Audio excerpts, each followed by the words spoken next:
There's Pete.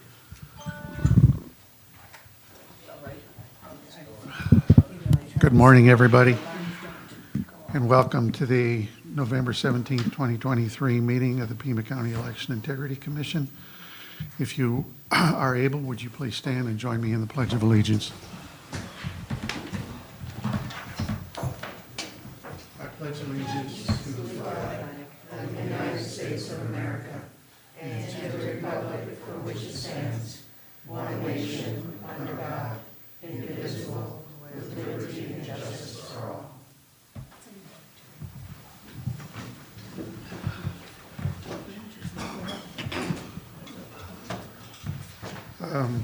Roll call. Commissioner Atkins. Commissioner DeLarge. Here. Commissioner Mace. Commissioner Caswell. Commissioner Tillman. Here. Commissioner Kirshen. Here. Commissioner Beresny. Here. Commissioner Helen. Here. Director Hargrove. Here. And the chair is here. Okay, call to the public. Is there anybody that wishes to address the commission? Okay. Hold on a second.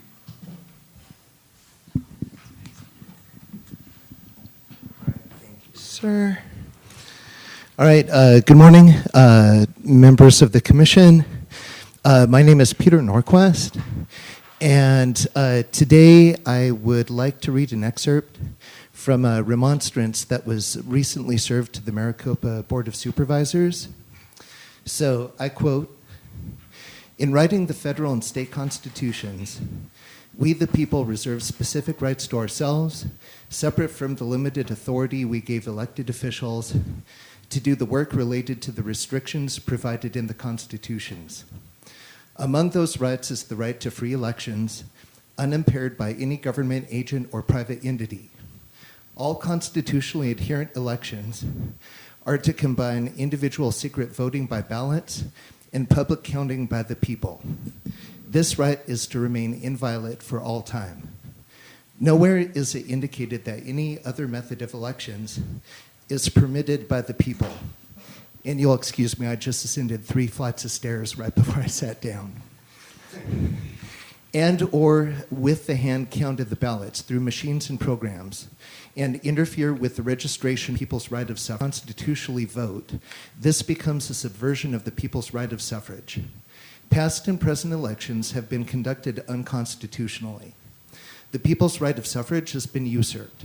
Those elected officials overseeing the process have violated multiple sections of the constitutions by allowing corporate entities, artificial persons created by laws of the state, to interfere with the right of suffrage, thus trespassing against the rights of the people.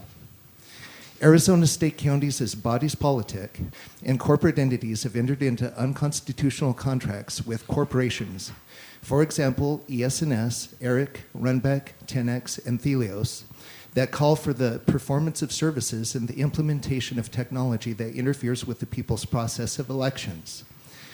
These contracts, by virtue of what these companies are doing, prevent the people from observing the actual vote count, violate voter privacy, and hinder transparency in the entire voting process. The people's elections have effectively been handed over to the corporations to be managed privately with proprietary protections afforded, so that their accountability to the people has been usurped and is a trespass. The process of holding elections is to be controlled by and for the benefit of the people, with no interference from any entity or power. Therefore, contractual arrangements between any Arizona governmental body and corporations which interferes with the people's right of suffrage is a violation of the constitutional rights of the people of Arizona.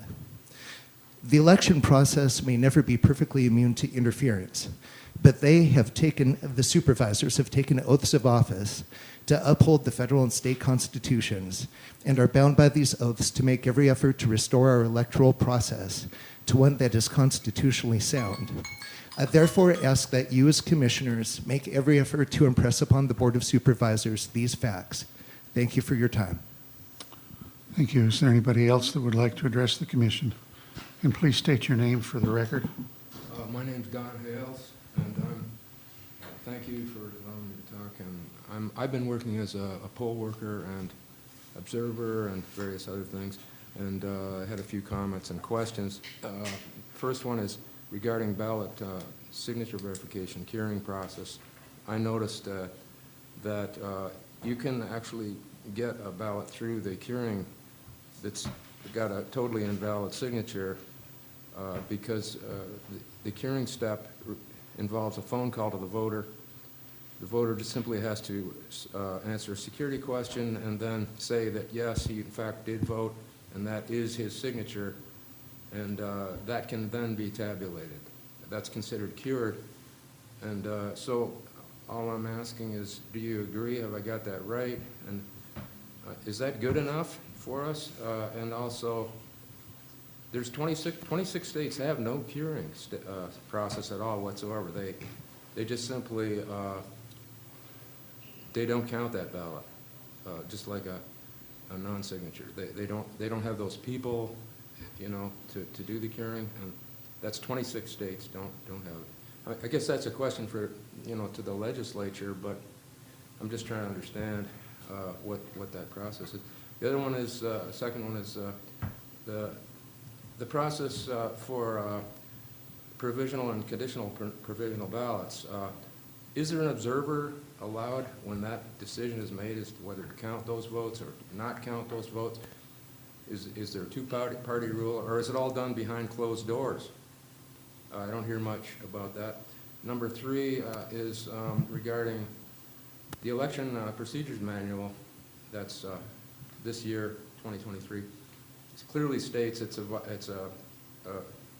guess a felon to drop off more than ballots that are family, household, and caregiver. A caregiver can drop off ballots for someone under their care. So those three possibilities. But I at two different voting locations, I asked the supervisors, what if if somebody dropped off 100 ballots, what would happen? And their procedure is nothing. There's no problem with that at all. And the reason given was that they could live in an apartment block where there's 100 different people, or people in the same apartment block. But I noticed the EPM calls it household, not apartment block. And apartment block doesn't work because that's different address when you have, you know, each apartment in an apartment block is a different address, typically a different family. So does that really work? And I propose there should be a procedure. He should really, if a person drops 5 ballots, proof that he in fact is a caregiver for these people, or a list of how he is qualified to drop those ballots off. Your time is up. Okay. Is that it? Okay. Anybody else that would like to address the commission?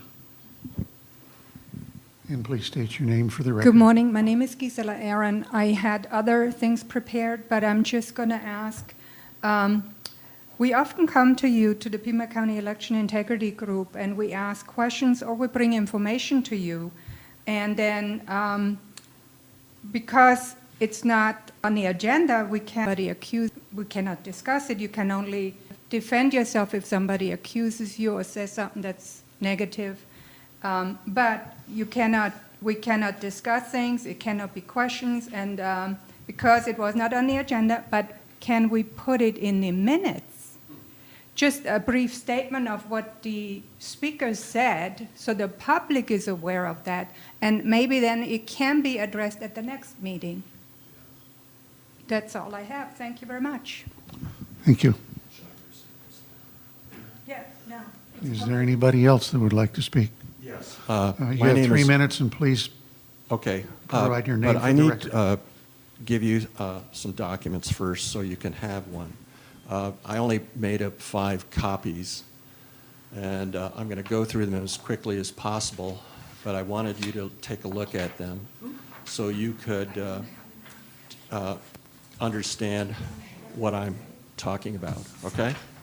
My name is Robert Carter. I go by the nickname of Bob. And So I'm a precinct committeeman for the Republican Party for Precinct 131. I'm also a state committeeman.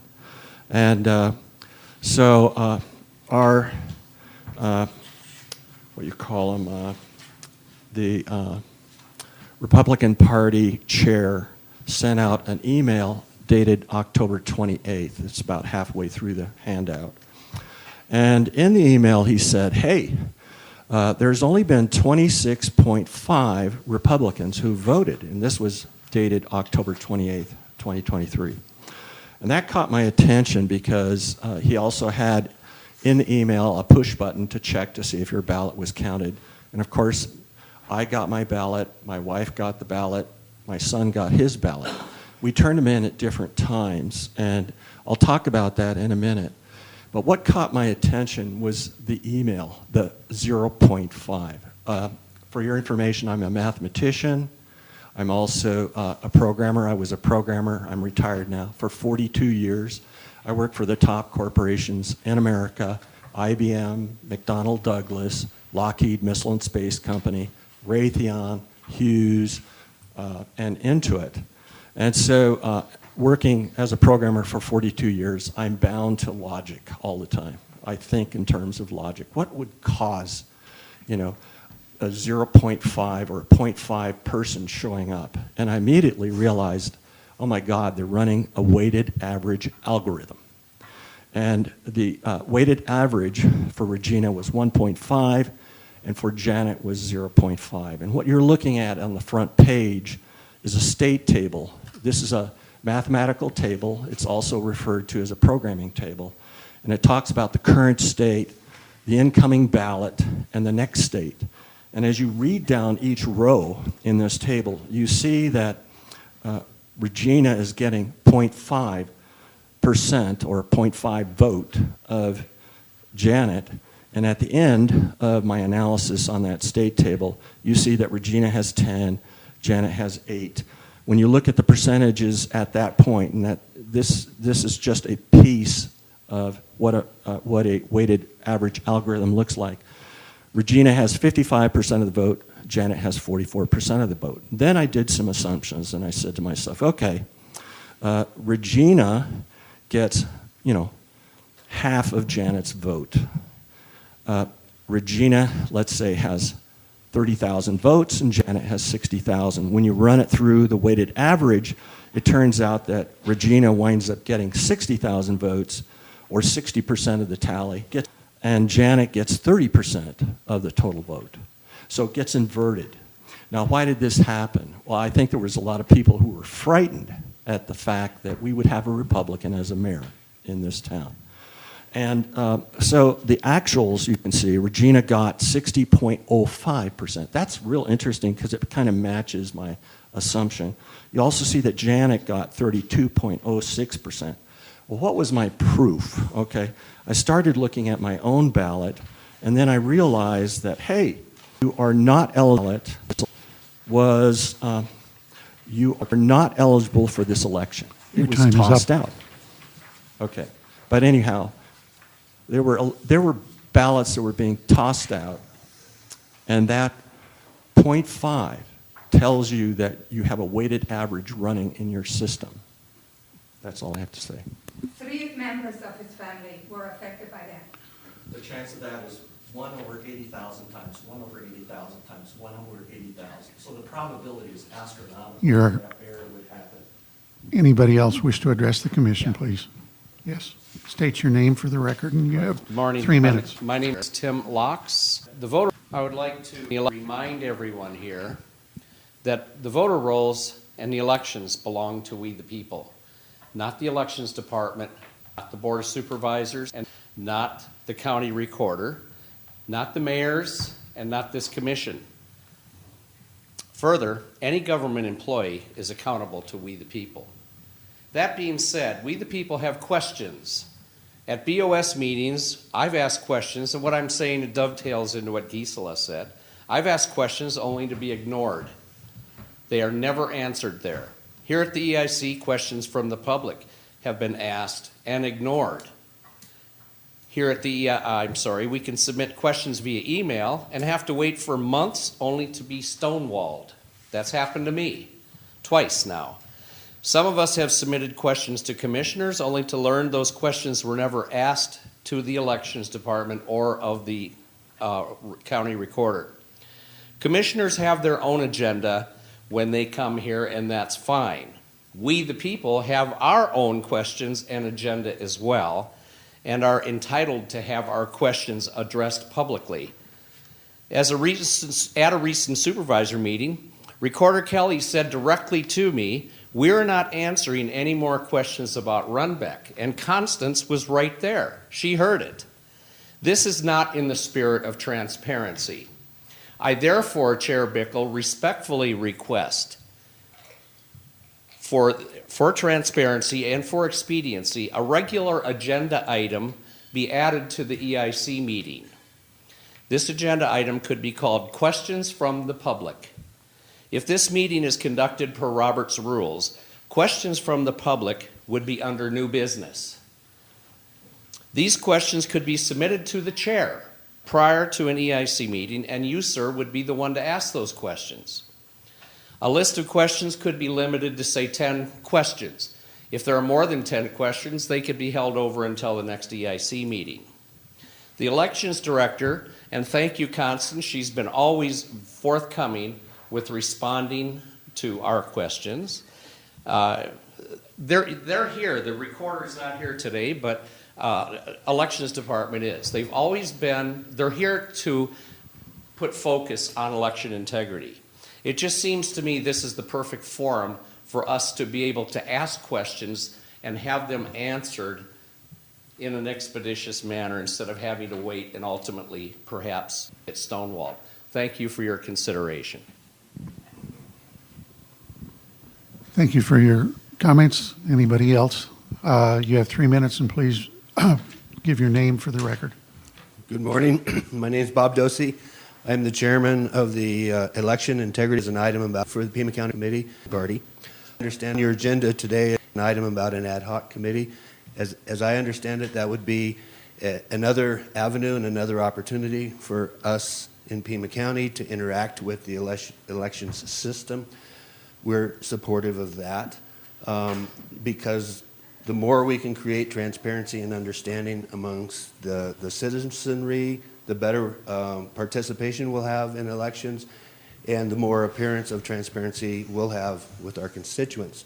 I'm also a state committeeman, and I'm on the executive committee for the Republican Party of the state of Arizona. So I'd just like to share with you that we speak about our relationship with the elections department and how open and transparent they have been and willing to answer some of our questions, which on occasion have actually been a little stupid once we understand things. But they've also been cooperative in changing some things just so that the community can understand the elections results better. Our peers in other counties are jealous of our relationship because in some other counties they don't have that relationship. So I just wanted to point out in my final comment a thank you to the elections department for their openness to us to meet with them and for them to answer all our questions. Thank you. Thank you. Is there anybody else that would like to speak? Okay. Approval of the October 20th, 2023 meeting summaries. Are there any additions, deletions, or corrections? Chair Bickle, Commissioner Beresny. the minutes that were emailed to us, the commission member, the October meeting, as for August, not for the October meeting, and the one currently posted on the web page for the Elections Department was for August. So the public has not been able to view this also. So we would have to defer that October 20 summary till next month. Director Hargrove, do you or does somebody in your department know whether the recording of last month's meeting is available online? Ms. Figueroa would know. It is? And please note that these are meeting summaries, they're not meeting minutes that are published. What serves as the minutes is the recording of the meeting. It's the way the commission has handled its minutes for at least 3 or 4 years. So if the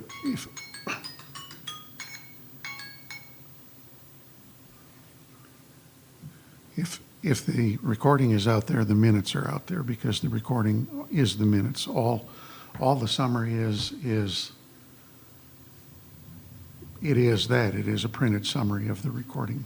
If the August summaries are what are out there, Vanessa, if you would verify that, and if they are, then please post the October summaries. Thank you. Any other additions, deletions, or corrections to the minutes? Okay, they stand approved as posted. Next agenda item, discussion of legislation regarding recount margins and primary election date. Commissioner Tillman. My request was that Jeremy give a good summary, which I have heard once before. Excellent summary of.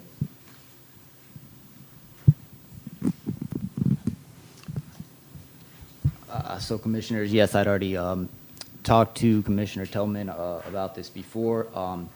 As you may be aware, the recount law changed last year to 1/10 or the threshold, increased the chance that we counts. It went from 1/10 of 1% to 1/2 of 1%.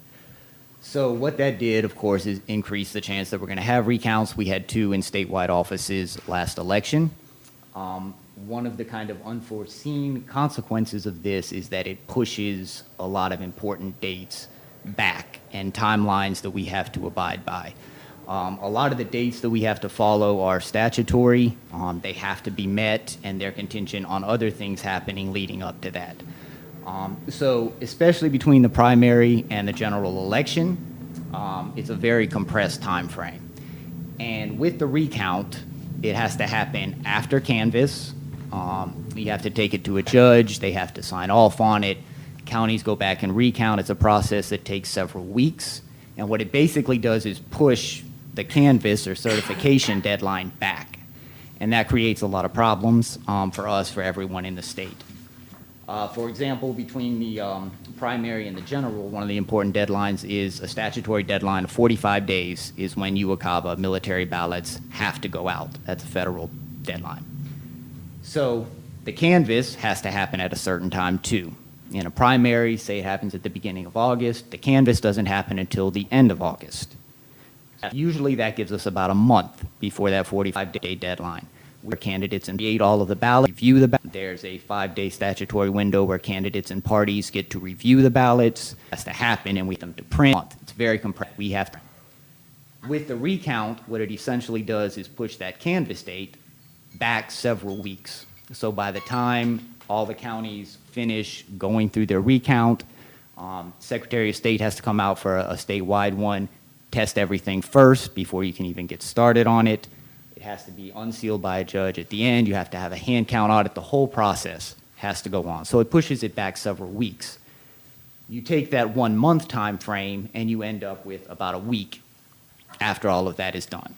And we can't do anything until those results are final.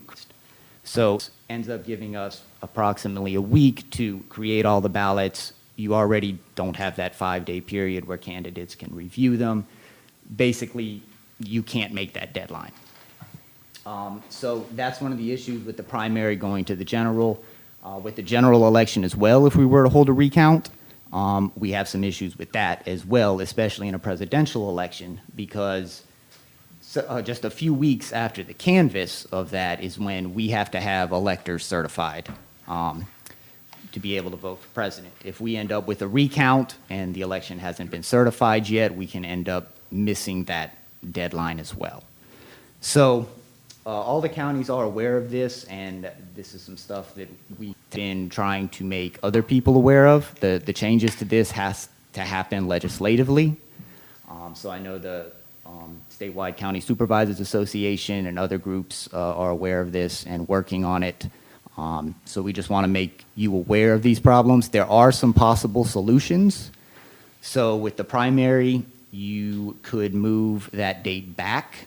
If you moved it back a full month, for other statutory deadlines with candidate filing and other things as well, you could move it back a few weeks and save a few days there. Other changes that potentially could happen, you could shorten that 5-day period where candidates and parties have to review ballots. You could, although people don't really want to, shorten the cure deadline. That's another avenue that we don't necessarily want to do, but you could save a few days like that. We could shorten the timeline that counties have to canvass, and in turn shorten the deadline that Secretary of State would canvass to save a few days there. So there's a few different methods that are potential options. Again, all of these would have to come from the state legislature in either piecemealing it, taking a few days here and there, or, of course, if you move the primary back a full month, it would affect some things with candidate filings, but that would be an avenue to help out there. So you could also always, and one of the things the task force had looked at this, and one of their suggestions was to just change that law back to 1/10. That would also lessen the chance of this happening, but it still wouldn't solve it. It would just make it less likely to happen. So just wanted to make you all aware of that and the challenges that we're looking at with potential recounts. We can say with a lot of confidence that with the threshold being that high, we are going to be looking at recounts going forward. So it is something that we need to get changed. Any questions from any commissioners for Assistant Director George? I just have a comment, if I may. Commissioner Hallen? It sounds like we've got some work to do with the legislature, or someone does, I mean, as a full entity in the state, because truly when they change these laws, they don't understand all parts of it. I know that for a fact because I was there, and I can tell you most of them don't know all the details of how this works. And I think they would be reasonable about it if they understood that. So somehow before the next session starts, work has to be done with legislators so they understand. They don't want to make it harder on folks. They want to try to make this work. So Right. I don't know how to do that. That just seems to me the first thing we could do is get to them on that. Chair Bickle. Director Hargrove?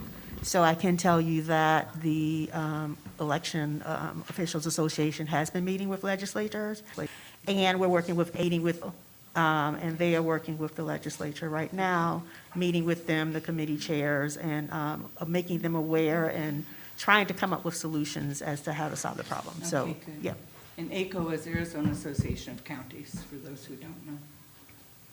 So all the counties have the same issue then? Yes, and it's an issue, it doesn't really change by county, especially with the statewide one. We're all facing this. And in a lot of ways, it's not even a question of resources or how hard we work. It's just impossible because you're basically pushing back the date when we could get started several weeks. We can't do any of these things until the election is canvassed/certified and official. So. Yeah, along with the elections director statewide, the whatever the Association of County Recorders calls themselves, they're equally aware of the problem, and they're working with the legislature as well. And the legislature is aware of the problem. Whether they come up with a viable solution in a reasonable time frame or not remains to be seen. I do have a question on the results as it relates to recounts. Because the salary increase was so close, is that an election that is subject to recount? We anticipate it end up needing to be recounted. Of course, the results have not been canvassed and finalized and all that yet, but we do anticipate right now that it would be subject to a recount. And will the county, since we handle the tabulation of the election as a consolidated election, do the recount, or is that something that will go back to the city? So, well, Oh. Whichever one. So the decision to go to court, it falls with the city because they were the filing office, but the recounting itself would be done by Pima County Elections. Okay. And do we have any idea when that might occur? No, sir, we do not. So we, of course, we canvass on next Tuesday, the 21st, and at that time, the city attorney can then go to court and request the recount, but at this point, we don't know what the date will be. Commissioner Tillman? She answered the question that I was about to ask. Okay. Any other questions, comments? All right. Next agenda item, update on the November 7th consolidated election. Commissioner Tillman? Again, I was just asking for a report on basically what went right. Was anything need to be fixed for the next election? And what lessons did we learn, if any? Director Hargrove? Commissioner Tillman, thank you for that question, and obviously, we haven't had a chance to review that yet. So we can come back at the next meeting and let you know what went right, what went wrong. I mean, the election went well. We didn't see, a lot of problems on election day with the Vail vote centers or the process in itself, but that's something we would have to take a look at and come back to you at a later date. The only thing that I will say did occur on election day is that there was a potential gas leak at Cienega High School, and so for about 30 minutes, they were evacuated, and then, of course, after that, they were able to go back into the school. Elections, that was the whole. Correct. Evacuated, not. Any comments, questions, Commissioner I got a Berezni? couple questions there, Chair Bickle, thank you. Voters are allowed to register as a residence places like the Superior Court, correct, or the Recorder's Office? Is that I believe that is correct, but okay? I'm not sure. Well, I saw some data about 6 months ago that said that there were approximately 9 people that used one of those addresses, but they used their mailing address at a location where they get general mail delivery, like a UPS store, FedEx or something like that, or a FedEx store. Commissioner Berezni, I believe that those are the unhoused or the homeless, that they're allowed to use public address as their voter registration address. Right. And then use their mailing address to receive their mail. So I believe Okay. that's what that is. Okay, good, because now I'm leading up to the question. What precinct do these people vote in? Where they get their mail? That's a recorder question. That's a recorder's question. So we don't know what precinct, what legislative district. It could be the Superior Court is, I think, I don't know what ward it is in the city, but it's in District 5, I believe, for county supervisors. Legislative district is probably 19. Congressional district is probably 3. But if I had 9 people with using that address as a residence, but they get their mail in Green Valley, which has a different supervisor, which has a different congressional district, which has a different legislative district, I want to know where these people are represented at. Question, Director Hargrove. There's a limited number of people that this applies to, is it not? I mean, I can't just walk into the recorder's office and say, I want to use the Superior Court as my voter registration, as my voter registration address, and use my physical residence as my mailing address. Chair Bickle, I really can't speak to that. I can make an assumption, but I really cannot speak to that.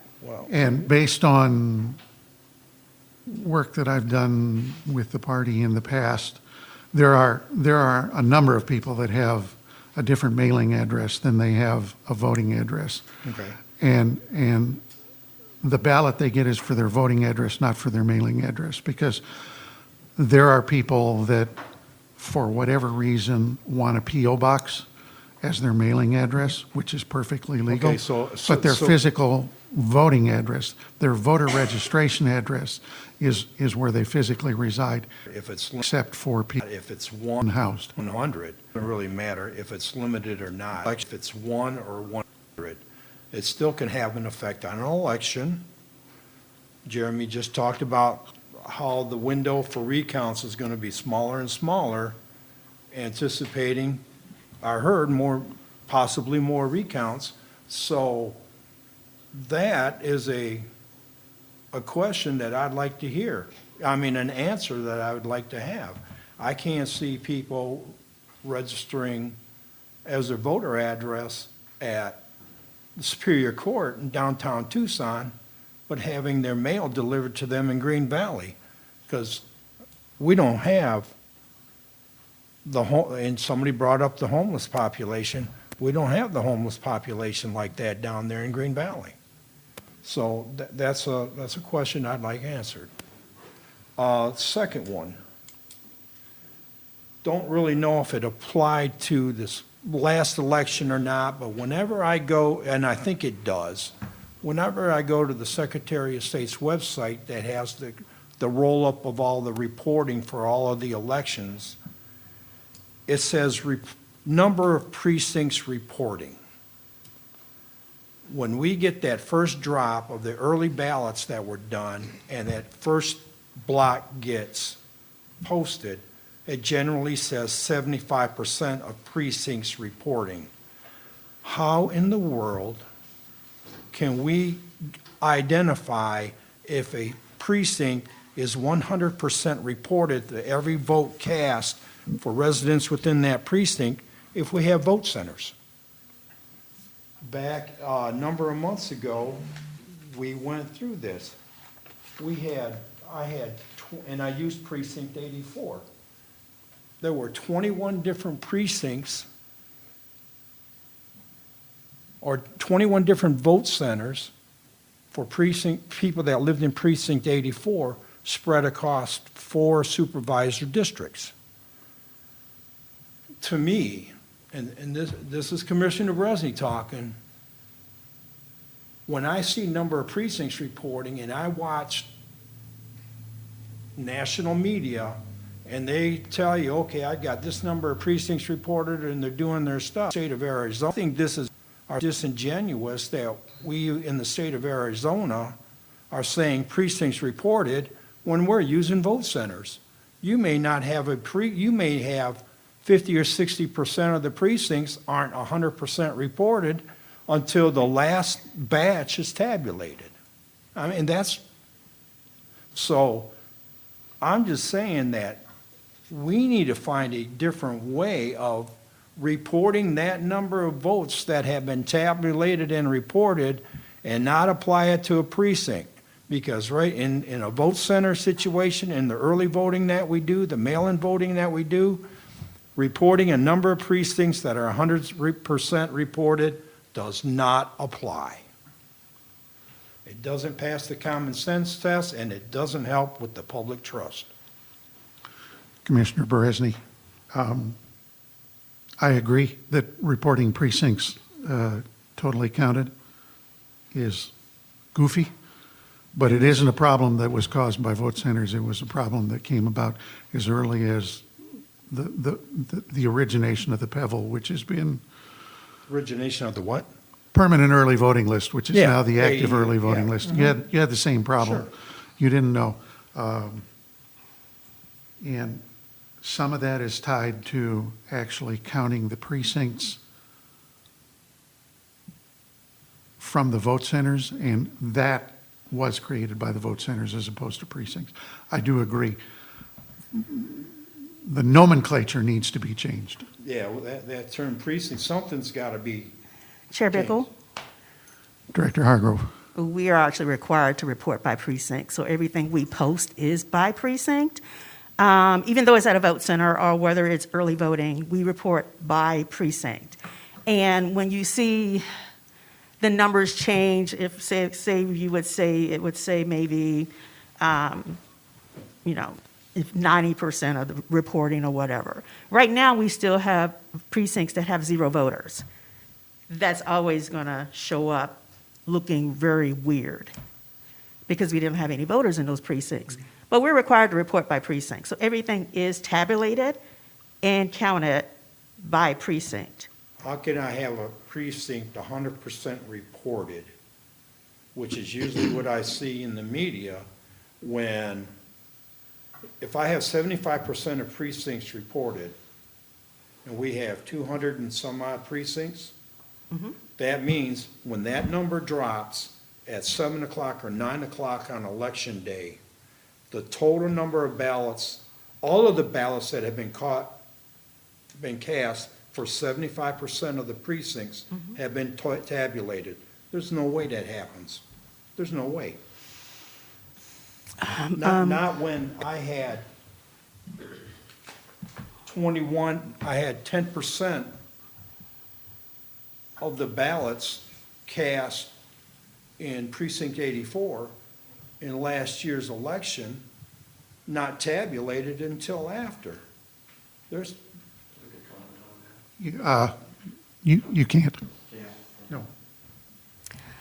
Okay, so I mean, I can only say that we do report by precinct, and, I guess up until recently, the majority of those ballots would have come in early, but after we get all the vote centers in, then we know that, whatever we have, we can see whether or not every precinct has votes.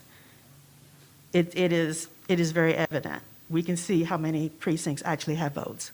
so is it the number of precincts that reported that has had votes? Yes. Or is it the number of precincts that have had their votes completely tabulated?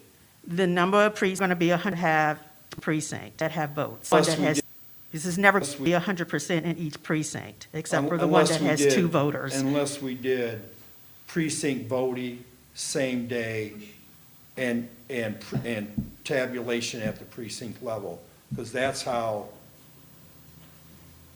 in my past experiences, that happened. So I just can't see, and it's not just with Pima County, it's statewide. I mean, it's just a funny way of doing business. Tabulation does occur by precinct. Now, what's erroneous, in my opinion, is the fact that we put up something that says 83% of precincts reporting, because unless nobody has submitted an early ballot in a precinct, 100% of the precincts have reported.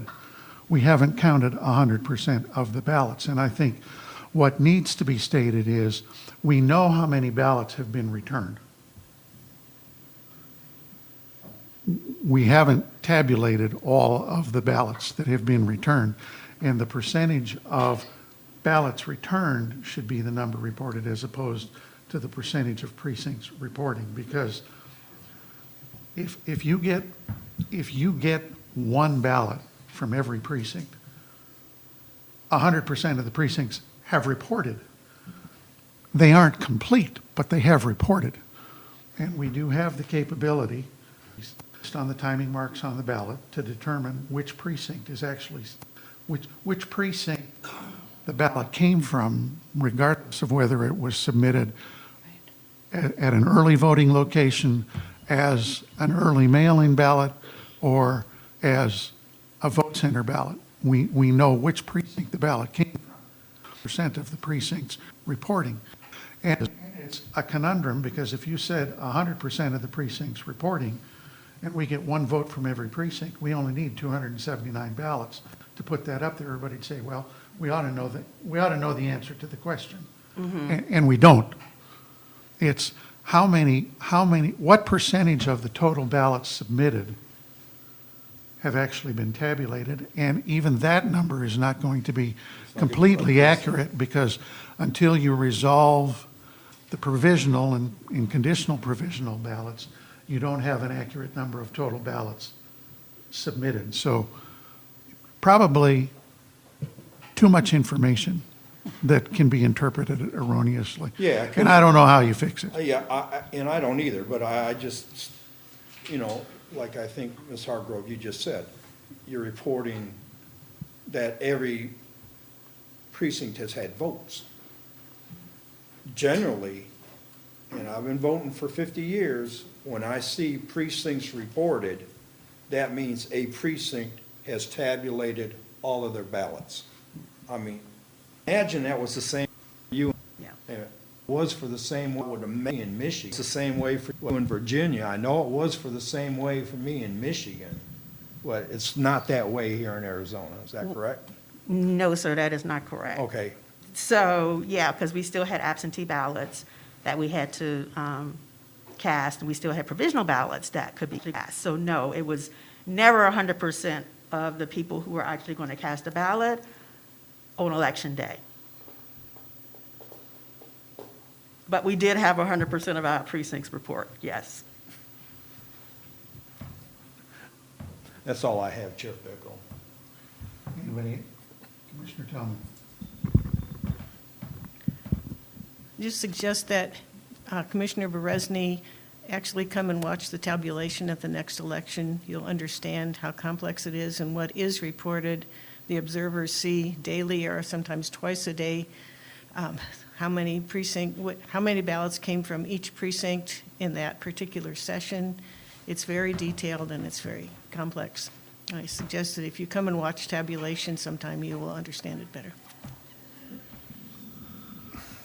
I think that was a very insulting thing to say. I do not think that was an appropriate thing to say to Mr. Berezny. This is a simple process. There's a number of ballots counted. There's a number of ballots cast. We should be reporting accurate information, not false information.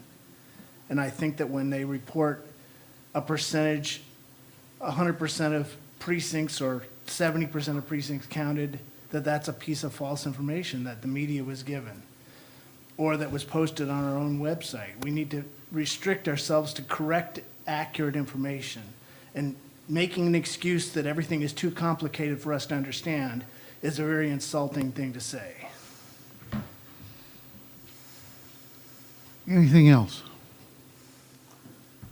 Next item, discussion of candidate information on the Elections Department website. And it's been a couple of weeks since I've looked for this, but one of the things I've noticed in the creation of the new website is things are very fluid and don't always show up in the same place. But I looked and there was a place where it said partisan candidates, nonpartisan candidates. But what I'm looking for is who's actually signed a statement of interest, who's actually filed, or, well, we don't have any filing information, but right now, the only thing that should be out there, because candidates are gathering signatures, and state law requires that they do sign a statement of interest prior to gathering any signatures. So if somebody's out there gathering signatures and they haven't filed a statement of interest, and the assumption is if that doesn't show up somewhere that we can verify it, then all the signatures that they've gathered prior to that time are invalid. So if that's not available, it should be, and if it is available, it should be easier to find. Chair Bickle, I do not disagree with you that it's hard to find the information on the website, and that is something that we're working with the ITD department to correct. That information is out there because I've looked at it recently. But yeah, I'll agree with you. We will make sure that it's easier to find that candidate information. Okay, thank you.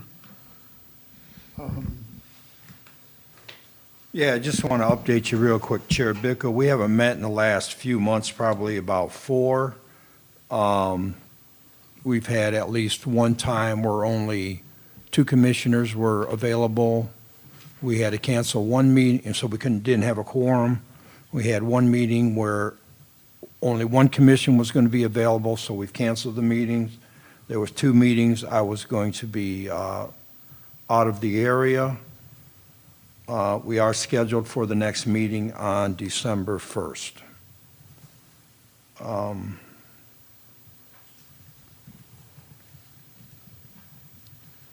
One of the things that we discussed at our last meeting was to that Jeremy, in the flow charts that he was creating, we're going to add the references, whether it's the Arizona Revised Statutes or from the Elections Procedures Manual into the flow chart. That way it gives everybody identification of where we're taking it out of statute or out of the manual itself, where something applies within the flow chart. It's all part of the electoral process. And we are going to use, and so we haven't seen this yet, but the recorder back in May, and Commissioner Tellman had put on the agenda that the recorder give a briefing on the flow of what goes on in the recorder's office. So we are going to add that in too, because that was the big missing piece that we had up until about May or June. So hopefully next month, we will have a completed draft for everybody to review. That's it. Any questions for Commissioner Beresny? Okay. Nomination of Mr. Tim Locks to ad hoc committee. Yep. So in Commissioner our Beresny. bylaws, Section 8, it states non-members may serve on ad hoc committees. Mr. Lux, I hope I'm getting that right, Tim. Just think goalie. Goalie? Goalie Locks. Oh, I thought you said goalie, like, okay, hockey. Okay, so Mr. Locks has been at every one of our ad hoc meetings. He is passed out some just really rudimentary work, if you want to share it, of some of the capabilities that he brings in there. He's a subject matter expert on IT systems, processes, and so to help us in our work in the ad hoc committee, along with hopefully having a quorum, 3 out of 5 members, we'll be able to get some more work done, Mr. Chair. Okay. So, like You to want- see him added to the ad hoc committee. You want to put that in a form of a motion so that we can vote on it? Okay, so when we created the ad hoc committee, okay, we didn't have a motion to create it. You created it yourself, and then you picked the members. But now we're doing a motion to Okay. put him on the committee? We'll go back to the original way. If I picked all the members for the last one, then I don't have a problem appointing Mr. Locks. Unless you grew up in a German community in Michigan like I did, then it's Laux. And where Houghton is here, Houghton. Right, in Miami and Miami. But appointing Mr. Locks to the Election Integrity Commission. Thank you. Ad hoc subcommittee. Thank you. And I would caution you that that subcommittee is subject to the same rules of the open meeting law that the commission That's why is. we haven't been able to allow Mr. Locks to add more of his subject matter expertise during the meetings. Okay, future agenda items. Chair Bickle, I don't know if it's appropriate or not, future agenda items, I don't really have anything right now, but I want to talk a little bit about precedents during the call to the public. We had a number of, Mr. Norquist made a statement, a written statement, that was something, and along with Mr. Hale's work that he did, I want to like to see these placed into the permanent record. We have this committee meeting, Board of Supervisors. I mean, it happens all the time in the Board of Supervisors, so Yeah, there's a that's fine. precedence there. Give them to Vanessa Okay. and she'll, And then,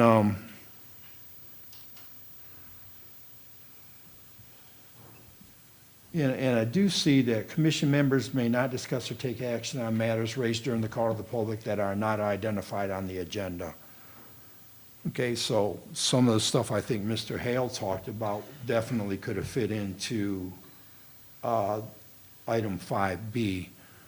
But I sit on a different commission or committee here for Pima County, the Transportation Advisory Committee, and something that Ms. Aaron brought up, and I think Mr. Lux brought up, about answers to their questions. In the Transportation Advisory Committee, when we have a call to the public, the Transportation Department, we don't discuss it at the call to the public, but they give that citizen they give them written feedback on every piece of information that's done in the call to the public. So the precedence has been set here in Pima County to do such a thing, and I would like to see that done here also for this commission. Thank you for your comments. Anything else as far as future agenda items are concerned? Chair Bickle, yes, I would like to add a discussion about the annual report to the next agenda. Okay. Vanessa, if you'll see to it that that gets put on the agenda, please. All right, next meeting date, December 15th, 2023. I will say traditionally, this commission has not met in December because we have had trouble getting a quorum, because usually it's not as early in the month as it is. It's as early as it can possibly be in December or in any month next month. But because of the holidays, we've traditionally not met in December. Is there any feelings one way or the other as far as meeting in December is concerned? I'll be gone. In December, I'll be here. I'll be here.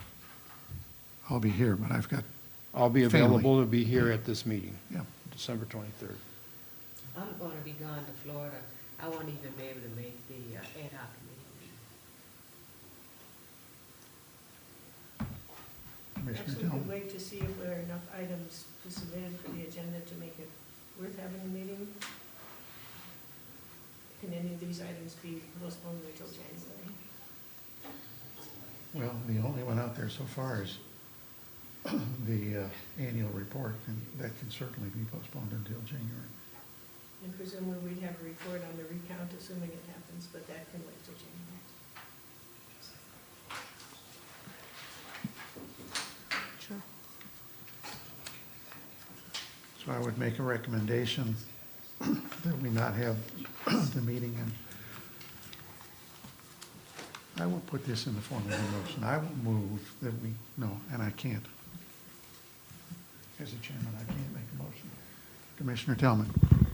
I move that we not have a meeting in December, and we include a number of items in January that we might have discussed in December, but can wait till January.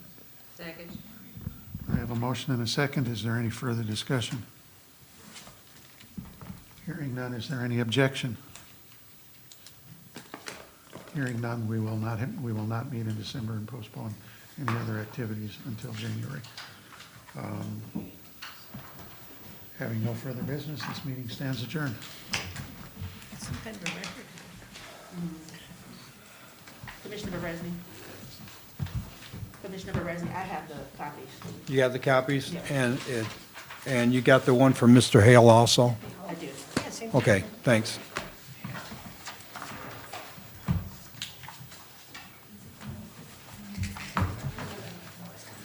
Happy Thanksgiving, Merry Christmas to you. I guess Happy New Year. No.